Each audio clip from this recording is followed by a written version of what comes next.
कल आए हैं, आपका वेलकम हो रहा है, कैसा लग रहा है? जी बहुत अच्छा लग रहा है। अपने लोगों के बीच, अपने रिश्तेदार परिवारों के बीच इतना मान सम्मान मुझे अपने ज़िले में आके मिल रहा है।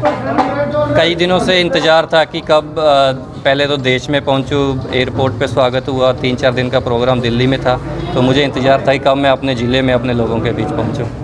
जो लोग निराश हो जाते हैं और खेलों की तरफ नहीं जाते, उन लोगों के लिए क्या संदेश है? जी देखिए, मेरी स्टोरी भी कुछ ऐसी रही है। गेम शुरू करने से पहले 4-5 साल तक मैं सेलेक्ट नहीं हो पाया था, लेकिन मुझे लगता है कि किसी भी काम को निरंतरता और थोड़ा समय देना पड़ता है। जैसे कि मैंने 5 साल बाद पहला अंतर्राष्ट्रीय मुकाबला खेला और उसके बाद मुझे 2 साल लगे पहला अंतर्राष्ट्रीय मेडल जीतने में, और अब लगातार मेहनत सफल हो रही है और मैं मेडल जीत रहा हूँ। लॉकडाउन की वजह से प्रैक्टिस कैसे करते थे? जी लॉकडाउन हो गया था, तो लेकिन खुशकिस्मती थी कि उसी टाइम फसल की भी कटाई हो गई थी, खेत खाली थे कुछ महीनों के लिए, तो मैंने क्योंकि 70 मीटर पे निशाना लगाना होता, तो मैंने अपना टारगेट खेतों में लगाया हुआ था और उस चीज़ का मुझे फ़ायदा भी मिला। सर, खिलाड़ियों को बाद में बहुत कुछ मिलता है, पहले प्रोत्साहन नहीं मिलता, उसके लिए क्या कहेंगे? जी देखिए, मैं ये समझता हूँ कि अगर आपके अंदर कोई भी टैलेंट होता है तो आपको एक बार उसे दिखाना ही पड़ता है। जैसे ही आप नेशनल में परफॉर्म करते हो, तो क्योंकि मैंने नेशनल में मेडल जीते थे पहले, उसके मुझे प्रॉपर कैश अवार्ड मिला और मैंने उसी को इन्वेस्ट किया, आगे मैं अंतर्राष्ट्रीय स्तर पर खेलने गया।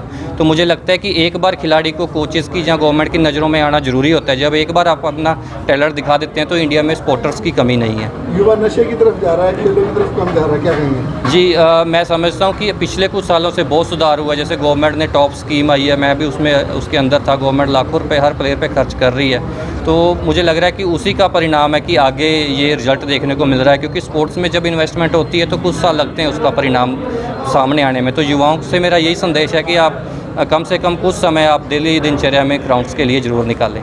सफलता के पीछे आप किसका हाथ मानते हैं? जी इस मेडल के पीछे सिर्फ मेरी मेहनत नहीं, मेरी पूरी टीम, कोचेज़, मेरी फैमिली और पूरा जो स्पोर्ट्स स्टाफ था हमारा, खास करके हमारी एसोसिएशन साई, पीसीआई, और जो मुझे सपोर्ट किया फाइनेंशियली टॉप स्कीम में और ओजीक्यू में, मैं सबका धन्यवाद करना चाहता हूँ। आगे क्या क्लेम रहेगा? जी अभी कुछ दिन प्रोग्राम्स में व्यस्त हूँ। इसके बाद फरवरी में हमारी वर्ल्ड चैम्पियनशिप है और अगले साल ही पैरा एशियन गेम्स है, और मेन मैं तैयारी कर रहा हूँ आगे पेरिस पैरालंपिक्स की। Thank you.